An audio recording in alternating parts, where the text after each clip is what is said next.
Hi friends, LRS గడువు మరో 2 నెలలు పెంచే అవకాశం అయితే ఉందండి. గడువు కోరుతూ ప్రభుత్వానికి మున్సిపల్ శాఖ లెటర్ రాసింది.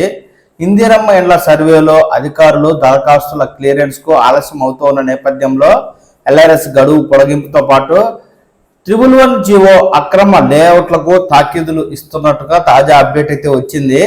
ఆ రెండు సమాచారాలు మనం ఇప్పుడు తెలుసుకుందాము.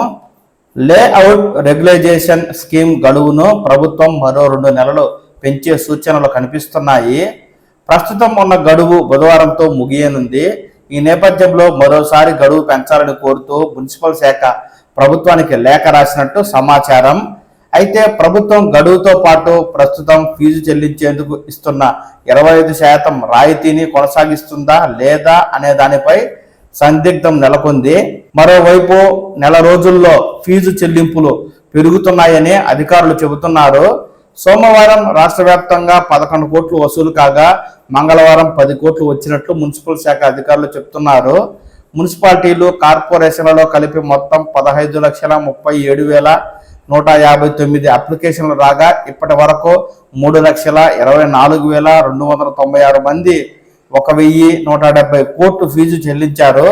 బడంగపేట, గ్రేటర్ వరంగల్, ఖమ్మం కార్పొరేషన్లు, తుర్కంజాల్ మున్సిపాలిటీ అత్యధికంగా ఫీజు చెల్లించిన వాటిలో ఉన్నాయి. ఎల్ఆర్ఎస్ దరఖాస్తులను క్షేత్రస్థాయిలో ఇరిగేషన్ రెవెన్యూ ఆఫీసర్లు క్లియర్ చేయటం లేదనే అందుకే లేట్ అవుతున్నాయని మున్సిపల్ కమిషనర్లు అంటున్నారు. ఇందిరమ్మ ఇండ్ల సర్వేలో బిజీగా ఉండడం వల్ల ఎల్ఆర్ఎస్ అప్లికేషన్ల క్లియరెన్స్ ఆలస్యం అవుతుందని అధికారులు అంటున్నారు.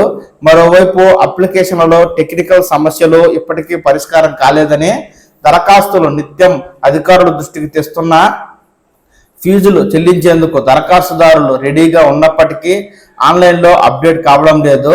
దరఖాస్తుదారులు చేస్తున్న ఫిర్యాదులను అధికారులు సాల్వ్ చేసేందుకు ప్రయత్నిస్తున్న టెక్నికల్ ప్రాబ్లమ్స్ వస్తూ ఫీజు జనరేట్ కావడం లేదంటున్నారు. 2 నెలల నుంచి ఈ సమస్య ఇలాగే కొనసాగుతున్నాయని అధికారులు చెబుతుండగా జంట జలాశయాల పరిరక్షణకు సంబంధించి గతంలో తీసుకొచ్చిన 111 జీవో పరిధిలో ఉన్న వందలాది అక్రమ లేఅవుట్లకు తాజాగా ఎల్ఆర్ఎస్ కింద ఫీజు తాకీదులు వెళ్ళినట్టు తెలుస్తోంది. కొందరైతే ఫీజులు కూడా చెల్లించేస్తున్నారు. తీరా క్షేత్రస్థాయికి తనిఖీలకు వెళ్ళినప్పుడు ఆయా లేఅవుట్లన్నీ జీవో పరిధిలోకి రావడంతో వాటిని తిరస్కరిస్తున్నారు. జీవో కింద శంషాబాద్, మొయినాబాద్, చేవెళ్ల, శంకర్పల్లి, షాబాద్, గండిపేట మండలాల పరిధిలో 84 గ్రామాలు ఉన్నాయి. ఈ జీవో ప్రకారం ఈ పరిధిలోని 1,32,600 ఎకరాల భూమి కేవలం వ్యవసాయం, వినోద జోన్లుగా మాత్రమే వినియోగించే పరిస్థితి నెలకొంది. భారీ భవంతుల నిర్మాణం, లేఅవుట్లకు ఆయా మున్సిపాలిటీలు లేదా హెచ్ఎండిఏ ఎలాంటి అనుమతులు జారీ చేయవు. ఒకవేళ అక్రమంగా ఎవరైనా లేఅవుట్లు వేసినా అక్కడ భవిష్యత్తులో నిర్మాణాలకు అవకాశం లేదు.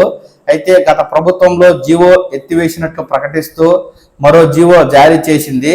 అధికారికంగా ఎలాంటి అనుమతులు ఇవ్వడానికి వీలు లేదు. అయితే ఆయా గ్రామాల పరిధిలో గతంలో అనేక పంచాయతీ లేఅవుట్లు ఉన్నాయి. తాజాగా ఎల్ఆర్ఎస్ కింద ఆయా దరఖాస్తుదారులకు హెచ్ఎండిఏ నుంచి ఫీజు తాకీదులు పంపారు. అసలు లేఅవుట్లకు అనుమతి లేని ప్రాంతంలో ఫీజులు చెల్లించాలని దరఖాస్తుదారులకు సమాచారం ఇవ్వడం సరికాదనే అభిప్రాయం వ్యక్తమవుతుంది.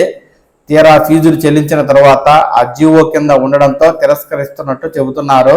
కానీ వాటి కోసం అనవసరంగా చెల్లించిన ఫీజులో 10% కోల్పోతూ ఉండగా ఈ మేరకు ఎల్ఆర్ఎస్ గడువు 2 నెలలు పెంచే ఛాన్స్ అయితే ఉందండి.